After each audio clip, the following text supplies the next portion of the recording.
at ease. Now I want you to remember that this war on terror, as well as our presence in the Middle East, is necessary and inevitable. To those who can't understand that, they need to spend more time on the History Channel and less time in the goddamn chat rooms. In this time of nuclear weaponry, we cannot afford to wait for the fight to come to us. You need to understand that. This political correctness stuff's a bunch of crap. This generation is so goddamn spoiled and lazy, they wouldn't know a real threat to their freedom until it interrupted the power source to their Xbox and killed 500,000 people. The complacency of fools will destroy them. That's written in the Bible. My God, I really wonder where we'd be today if some of our current members of Congress were residing during World War II. I think we'd all be speaking German right now, and the world would have a serious shortage of Jews. These people like Harry Reid.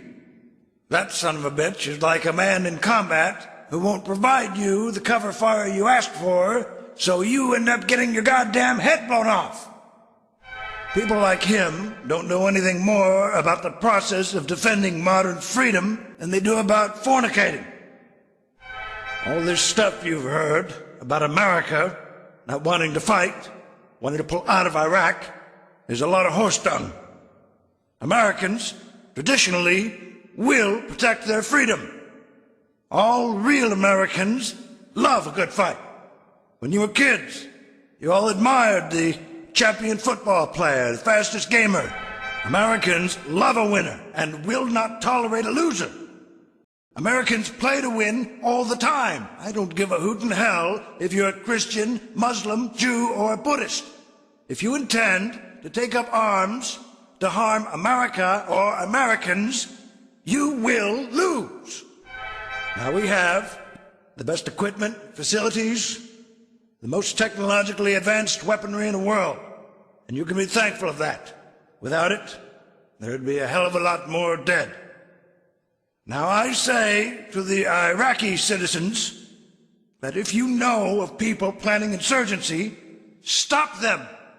If you see or hear about someone planning a roadside bomb, stop them. Shoot those bastards in the guts. Report their activities. That is the only way to build a truly great nation. The people must get involved and take it back, just as Americans did against the British in the 1700s.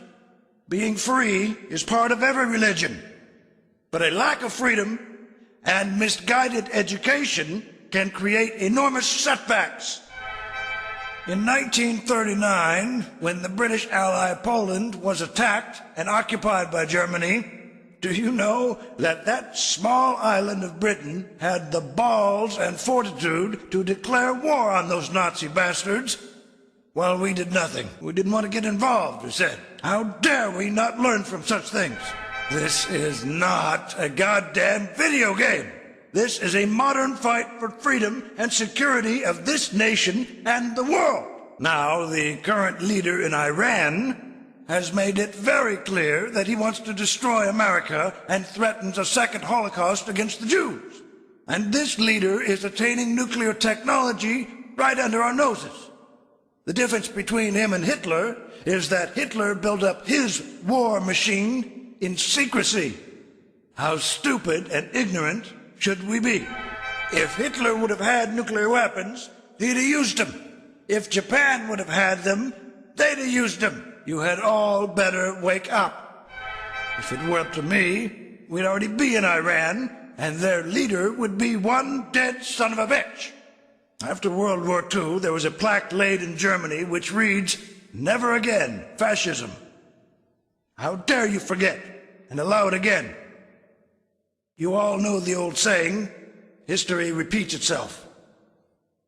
Well, here we are. Now, there's another thing I want you to remember. I don't want to get any more messages saying that we need to pull out of Iraq. We're not pulling out of anything. We are advancing constantly, and we're not interested in pulling out of anything except a parking lot. Now, there's one thing that you men and women will be able to say when you get back home, and you may thank God for it. 20 years from now, when you're sitting around your family with your grandson on your knee, and he asks you, what did you do in the Great War on Terror? You won't have to say, well, I listened to far-left bullshit, sat on my ass, and was more concerned with American Idol than I was about American security and freedom. All right, now you sons of bitches and women, you know how I feel. Go on.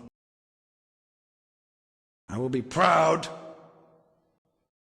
to lead you wonderful people into battle anytime, anywhere. That's all.